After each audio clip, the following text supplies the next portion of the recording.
Bonjour à tous. Ça me fait plaisir de vous accueillir pour cette 4e année, en fin de compte, dans le projet d'accompagnement en mathématiques. Une année qui va être bien chargée, je pense, pour tout le monde, hein, mais autant pour nous au ministère que pour Mélanie et Catherine à l'UQAR, et pour vous autres dans le réseau, oui, c'est le cas. Donc, Catherine nous avait proposé l'horaire pour la journée. Et puis, dans le fond, étant donné qu'on a déjà peut-être 1 ou 2 minutes de retard, mais pas plus, on va tout de suite passer à la présentation de la recherche-action, de l'engagement espéré des participants et des objectifs pour cette 4e année. Alors, je cède mon micro à Mélanie. Bonjour tout le monde, j'espère que vous allez bien.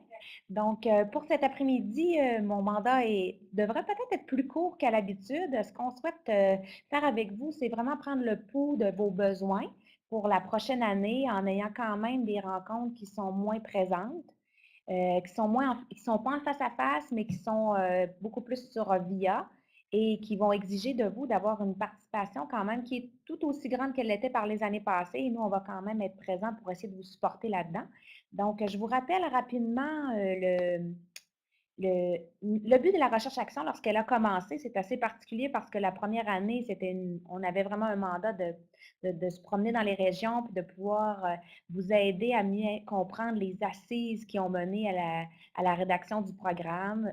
Et évidemment, ben moi, comme je suis davantage en didactique des maths, mon mandat était de vous parler un peu de qu'est-ce qu'on entend par développer une riche activité mathématique. Ça pourrait se transposer comment par le développement de compétences dans le programme et à l'échelle québécoise. Et puis, on donnait lieu aux 3 dernières années. On commence notre 3e année où là, vraiment, on est dans un parcours de recherche-action. Recherche-action exige en lui-même une co-construction, une collaboration entre différents participants étant des personnes du milieu de la recherche, le ministère, vous, enseignants, conseillers pédagogiques, partenaires principaux qui s'intéressent soit au développement de ressources pour les enseignants ou encore du côté de l'évaluation. Nous sommes différents participants qui, espérons-le, avons tous le désir commun, un objet commun, c'est d'implanter le programme et puis de s'enrichir l'un et l'autre. Donc, c'est pour ça que ma posture ne doit pas être celle uniquement d'une personne qui vous forme et qui a la vérité infuse, ce ne serait pas le cas. Je suis à l'université, donc j'ai les repères qui sont davantage théoriques et ma pratique derrière moi, mais qui, quand même, le temps file, donc je deviens de moins en moins dans les classes. Je le demeure avec vous et grâce à vous. Mais il faut comprendre que cette recherche-action-là vous devez prendre une part active dans celle-ci. C'est vous qui donnez la couleur à cette recherche-action-là. Ce qui fait que lorsqu'on la transpose en objectifs, on a des objectifs qui sont de 2 ordres. Donc, si je prenais le premier, mais dans la bulle de droite, donc, de notre côté, notre but, c'est de favoriser chez vous votre développement professionnel. Donc, de développer des ressources qui favorisent l'appropriation du programme. Des ressources peuvent être des PowerPoint, les capsules vidéo, des exemples d'activités. On parlera plus tard de la progression des apprentissages qui est développée en partenariat avec le ministère. Ce sont des ressources qu'on essaie de mettre à votre disposition pour vous aider à implanter le programme. Mais ça, c'est possible aussi en contrepartie si vous, de votre côté, en tant qu'enseignant, conseiller pédagogique et autres partenaires, si vous vous engagez à vous-même développer vos compétences qui vont vous aider à planifier puis orchestrer des situations d'apprentissage et d'évaluation qui s'inscrivent dans l'approche par traitement de situation qui est préconisée dans notre programme de formation de base diversifiée. Ça vous mène donc, si on veut développer ces compétences-là, bien, si vous voulez orchestrer dans la classe, il faut nécessairement que vous puissiez aussi développer des ressources. Donc, on espère de vous que vous puissiez poursuivre le travail que vous avez déjà bien amorcé, soit de contribuer au développement de ressources didactiques. Ça peut être des situations d'apprentissage, des situations d'évaluation, ça peut être des trousses de survie, ça peut être des feuilles synthèses qui permettent de mieux rendre compte du sens qu'on devrait donner aux critères d'évaluation. C'est ce que vous avez développé l'année passée. Donc, des outils de collecte de traces. Tout ça dans le but de vous faire une tête sur le programme et évidemment de les partager à vos pairs. Donc, ça, c'est quand vous souhaitez continuer de participer dans la recherche-action, c'est ce qu'on espère de vous. Nous, de notre côté, là, c'est le volet recherche qui embarque, c'est de documenter les enjeux didactiques que vous vivez. Donc, quand on parle d'enjeux didactiques, ça veut dire, bien, pour vous, est-ce que ça peut être de l'ordre des savoirs mathématiques qui vous causent des soucis? On peut prendre un bel exemple de la corrélation, puis de la fameuse recherche du coefficient de corrélation, comment on s'y prend. Est-ce qu'on exige de le calculer à la main avec la méthode du rectangle? Est-ce qu'on exige de prendre la technologie? Ce sont des exemples d'enjeux que vous avez fait ressortir, qui deviennent des tensions aussi, ce que la recherche en dit, et versus vous, vos pratiques, qu'est-ce que vous avez fait par le passé? Et quand on regarde qu'est-ce qui se fait du côté du secteur jeune, bien ça, nous, notre travail, c'est de documenter ces enjeux-là puis de vous aider à trouver des pistes de solutions. Donc, évidemment, ça nous amène à poursuivre dans ce travail-là. Il y a des enjeux, mais on veut documenter la transformation de votre pratique. Pour certains enseignants ou certains conseillers pédagogiques, on fait quelques études de cas. Ce qu'on essaie vraiment de documenter, c'est de décrire les changements qui s'opèrent dans votre pratique. Donc, nous, ce qui nous intéresse davantage, c'est la composante de planification de votre enseignement puis l'orchestration. Et évidemment, dans la pratique évaluative, c'est ce qu'on a documenté davantage l'année passée parce que, qu'on le veuille ou non, pratiquement la majorité de vos questions touchaient la pratique évaluative, même si nous, notre dada, c'est l'apprentissage. On remarque bien que si vous voulez transformer votre pratique d'enseignement, bien, il faut nécessairement que vous sachiez comment évaluer, jusqu'où on doit se rendre. Et puis, c'est vraiment quand on analyse les échanges vidéo, bien, c'est majoritairement sur la pratique évaluative que ça porte. Ça nous permet d'identifier les difficultés que vous rencontrez dans votre appropriation et dans l'implantation du programme. Ça donne lieu à des présentations qu'on ne vous invite pas, mais par exemple, comme cet été, au mois d'août, j'ai présenté au Congrès SCORE sur justement la validation d'un modèle théorique qui permet de voir comment on peut accompagner des enseignants. Et puis, je présentais justement les tensions que vous rencontrez versus un programme, versus nous du côté de la recherche. C'est des exemples comme ça c'est à partir de vous qu'on peut documenter puis enrichir aussi la recherche. Donc, c'est ce qu'on souhaite encore cette année. J'espère que vous avez encore le goût de vous impliquer. Vos volets importants, c'est de, oui, développer des ressources, puis de créer un espace commun pour qu'on puisse justement avoir ce bout-là qui nous interpelle du côté de la recherche, de bien comprendre comment vous vivez le tout, les tensions que vous rencontrez pour que nous, on puisse vous accompagner au meilleur de nos capacités, évidemment. Puis quand je dis nous, c'est pas juste Catherine, Mélanie, Anne-Marie ou une Annabelle qui se joindra probablement cette année. C'est Pauline aussi du côté du ministère qui met les efforts pour vous aider à vous approprier. Puis, je vous l'avais dit l'année passée, puis je lui avais dit, Pauline nous aide énormément parce qu'elle est à l'écoute de vos besoins. Nous, on documente les tensions que vous avez, mais Pauline est à l'écoute de celle-ci, puis elle essaie de trouver des manières de faire pour quand même bien vous accompagner. Vous le savez, l'année passée, elle vous en parlera tantôt, ça a donné lieu à la formation du groupe de correction, de validation des épreuves. Ça, si elle n'avait pas été à l'écoute de vos besoins, on ne l'aurait pas, ce groupe-là. Puis si on regarde du côté du secteur jeune, ton primaire qu'au secondaire, ça n'existe pas. Donc, en gros, c'est nos objectifs, en espérant que vous êtes toujours à l'aise avec ces objectifs-ci, que vous avez toujours le goût d'y contribuer, puisque si ce n'est pas le cas, on a un petit problème pour continuer le travail de collaboration. Peut-être vous parler un petit peu, je ne sais pas si Pauline en parlera, ça je l'avais parlé ici, avant qu'on parle de la mise à jour du suivi, qu'est-ce qui s'est fait justement sur les informations sur les épreuves, peut-être vous mentionner que cette année, c'est une année particulière puisqu'on continue de vous accompagner, vous, comme première cohorte, mais on démarre une deuxième cohorte d'accompagnement. Puis ça va donner lieu à un accompagnement aussi qui va être différencié puisque on va faire du face-à-face avec la deuxième cohorte. Pauline vous parlera ultérieurement des possibilités qui sont à vous pour faire du face-à-face aussi. Mais il faut comprendre que ce qu'on s'est donné, nous, comme mandat, c'est que lorsqu'on développe des activités, qu'on fait vivre des activités, comme on avait fait avec vous l'année passée et la précédente, on s'est dit qu'on allait essayer plus souvent qu'autrement de développer de nouvelles activités de manière à ce que vous-même puissiez aller les voir, même si vous n'êtes pas présent, que ça puisse aussi vous aider à avoir d'autres exemples de pratiques là, qui puissent vous enrichir aussi. Donc, c'est le mandat qu'on s'est donné. On va essayer de le faire dans la mesure du possible parce qu'il ne faut pas se faire de cachette. Démarrer une deuxième cohorte, c'est beaucoup de boulot parce qu'ils font en une année ce qu'on a réussi à faire en vous accompagnant en 2 ans.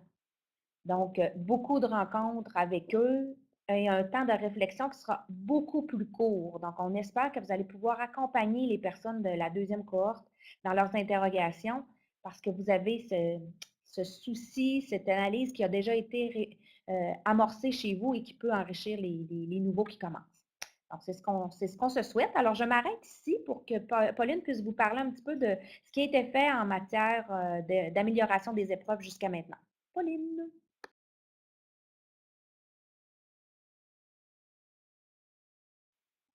Mais, euh, merci Mélanie. Oui, effectivement, j'avais oublié de vous mentionner qu'il y a le départ. Je pense qu'on avait peut-être un peu discuté l'an passé là, que c'était un projet, mais oui, il y a une nouvelle cohorte qui démarre cette année. Pour la différencier de la vôtre, on l'applique numéro 2. On est très imaginatif au ministère. Et mais cette cohorte-là, comme le disait si bien Mélanie, ça va être une cohorte qui se veut intensive. Ce qui fait que c'est elle qui va bénéficier de certaines rencontres en présentiel, euh, soit à l'UQAR, soit à Laval. Et dans le fond, bien que au ministère, on n'a pas de sous pour vous payer les déplacements. On aimerait bien ça, si ça vous intéresse, vous inviter, dans le fond, à participer à certaines de ces rencontres-là en présentiel. Donc, je vous invite simplement, dans le fond, à nous contacter. Mais, entre autres, par exemple, la dernière rencontre du mois de mai cette année, là, on aimerait bien ça qu'on puisse joindre la cohorte 1 et la cohorte 2 ensemble pour que vous puissiez connaître, dans le fond, qui sont les gens qui font partie de la cohorte 2. Je vois que Stéphane a écrit que est-ce qu'elles seront en VIA également? Bien, la cohorte 2, étant donné que c'est une cohorte intensive, là, aura des rencontres en présentiel et en virtuel, un peu comme vous les aviez par les années passées. Donc, c'est en alternant. Donc, après une rencontre présentielle, ben, il va y avoir une rencontre virtuelle, puis on va présenter des éléments, des pratiques des enseignants en rencontre virtuelle. Mais périodiquement, il va y avoir des rencontres en présentiel où là, Mélanie là, va présenter là, dans le fond, un peu ce qu'on a vu là, au cours des 2 dernières années avec, avec tout le souci et le professionnalisme qu'on lui connaît. Donc, la cohorte 2, moi, si ça vous intéresse de participer, de vous joindre, dans le fond, de façon périodique à la cohorte 2, étant donné que vous êtes beaucoup de la région de métropolitaine, ça pourrait peut-être être intéressant pour vous de vous joindre à Laval lorsqu'il y aura des rencontres à Laval. Donc, moi, je vais vous informer. Peut-être là, soit je le mets sur le Moodle ou je l'inscris sur un tableau là, à la fin de la rencontre. On verra comment est-ce qu'on procédera, là, mais je vous informerai des moments et des lieux. Ce ne sont pas encore tout à fait définitifs, là, mais les moments sont définitifs, eux, là, où on va se rejoindre à Laval. Comme ça, si jamais ça vous intéresse, ben, vous êtes les bienvenus. Vous pourrez toujours aussi nous suivre en VIA. C'est sûr qu'on va moins bien vous accompagner en VIA qu'on va accompagner les gens en présentiel là, de la cohorte 2, puisque c'est d'abord pour eux qu'on va être présent, mais il y a toujours possibilité de suivre les rencontres en utilisant un espace VIA. Donc, on vous tiendra aussi au courant de ces moments-là. J'ai Rachid qui me demande est-ce que l'information sur la cohorte 2 a été envoyée aux directions de centre? Oui, l'information a été envoyée aux directions de centre. D'ailleurs, ils ont jusqu'à demain pour, pour inscrire, parce qu'on a une première rencontre en virtuel pas la semaine prochaine, l'autre semaine suivante, le 26. Donc, jeudi dans 2 semaines, on rencontre pour la première fois les gens de la cohorte 2. Donc, oui, tous les directions de centre d'éducation des adultes ont reçu l'invitation. Ben, je vous invite, si jamais vous pensez qu'il y a certains de vos enseignants dans vos régions qui seraient intéressés à faire partie de cette cohorte-là, à essayer de voir là, auprès de vos gestionnaires, là, dans le fond, les questionner, là, de vous informer auprès d'eux pour savoir c'est quoi les modalités. Là. Ils ont tous reçu une feuille d'invitation. Puis bon, on passe par les gestionnaires, comme vous le savez, parce qu'il y a quand même des frais là, importants, là, soit de temps d'enseignement, soit de déplacement qui sont assumés par la commission scolaire. Une partie est assumée par le ministère au niveau des frais de déplacement, mais il y a quand même une bonne partie des frais qui est assumée par la commission scolaire. Donc ça, c'est pour la cohorte 2. On vous tient au courant. Si jamais les informations ne sont pas aussi rapides que vous aimeriez, vous avez juste à m'écrire. Je vais me faire un plaisir de déposer ça. Peut-être que je pourrais même le déposer aussi sur, c'est-à-dire les moments de rencontre là, sur sur les différentes plateformes qu'on a, là, soit Carrefour ou le site d'accompagnement mathématique ou le Moodle encore. Donc, je pense à ça, la meilleure façon de vous joindre, puis je vous informe de ça. Je laisse la parole à Mélanie, elle a quelque chose à vous dire. Oui, pour ajouter au propos de Pauline, simplement vous aviser, pour ne pas que vous soyez surpris, la manière dont on a pensé les formations pour la cohorte 2, vous allez toujours être invité, hein, si vous voulez participer au VIA. C'est simplement que vous allez recevoir un calendrier, vous allez avoir les VIA qui vous sont réservés uniquement à vous. Il va y avoir les VIA de ceux de la deuxième cohorte. Et dans les VIA de la deuxième cohorte, vous risquez, certains d'entre vous, et vous risquez, et j'aurais même devrais plutôt dire assurément, certains d'entre vous vont être invités à participer, soit en présentiel, soit encore, on va vous demander des choses que vous avez déjà développées et qu'on aimerait partager. Vous avez développé de belles choses et on trouve que c'est enrichissant aussi de montrer qu'est-ce que d'autres enseignants, conseillers pédagogiques ont déjà développé pour s'approprier le programme. Donc, on va vous relancer à cet effet-là, pas pour le premier VIA, parce que le premier VIA, nous reviendrons sur les composantes d'une riche activité mathématique, le sens à donner aux compétences. On prend et évidemment davantage de l'ordre du bienvenu, comme on s'y prend pour s'engager dans cette recherche-action-là. Ce sera la première formation VIA. Mais dès les formations suivantes, on vous interpellera, certains d'entre vous, pour peut-être prendre vos documents, vous inviter à venir faire une petite présentation d'un 10-15 minutes. Et évidemment, bien libre à vous d'accepter ou non. Sentez-vous bien à l'aise, on ne vous force pas. On est conscient des difficultés aussi qu'il peut y avoir dans la gestion de votre horaire, d'ajouter ces moments de partage-là. Donc, je laisse la parole à Pauline.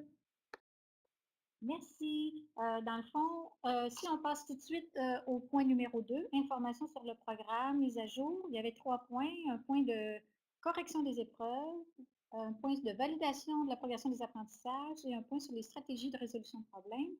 Alors moi, je vais vous discuter avec vous un peu là, de comment est-ce que ça va, la correction des épreuves. En fait, comme le disait tantôt Mélanie, il y a un comité qui s'est mis en branle. On a commencé à réviser les épreuves en juin, au cours de l'été, et le comité s'est réuni, pas la semaine, il y a 2 semaines, en fait, une première rencontre, où on a réussi, c'est un bien grand mot là, quand même, mais on a passé, on s'était donné comme mandat de passer au travers des épreuves du CST de 4e secondaire. Alors, je vous explique un peu comment on a procédé pour travailler sur la révision des épreuves. Dans un premier temps, on recevait, on colligeait toutes les rétroactions reçues par les gens du milieu.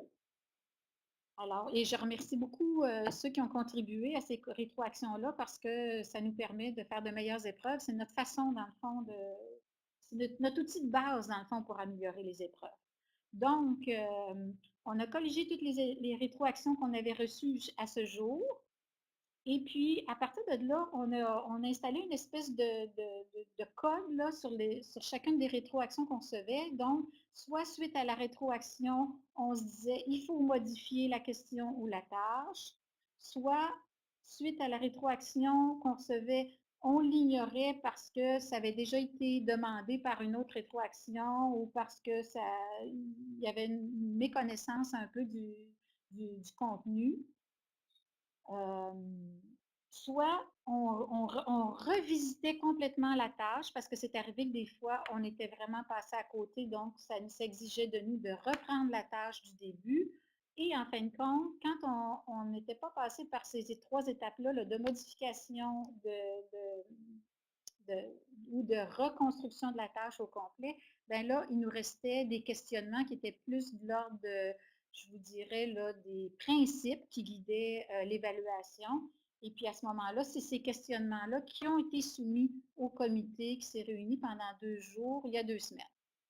Donc, on a travaillé fort pendant ces 2 journées-là. Il y a des belles réflexions qui en sont sorties.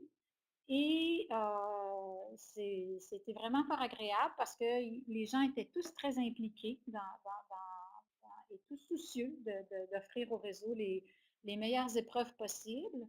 Et d'eux-mêmes, ils ont voulu s'impliquer davantage en créant un sous-comité qui se penchait sur des questions qui demandaient un temps de réflexion un peu plus important. Donc, simplement pour vous dire que ce comité-là va bon train. Il y a beaucoup de boulot, mais il est très motivé et je pense que vous allez être content des résultats. Moi, ce que j'aimerais éventuellement, mais je ne sais pas si ça va être possible, là, parce qu'il y a des personnes au ministère qui sont dégagées pour travailler sur la révision des épreuves. Ce que j'aimerais bien offrir comme cadeau de Noël, là, toute la séquence CST révisée pour Noël. Maintenant, est-ce qu'on va y arriver? Je ne sais pas, mais moi, ça fait partie de mes priorités là, pour d'ici à Noël.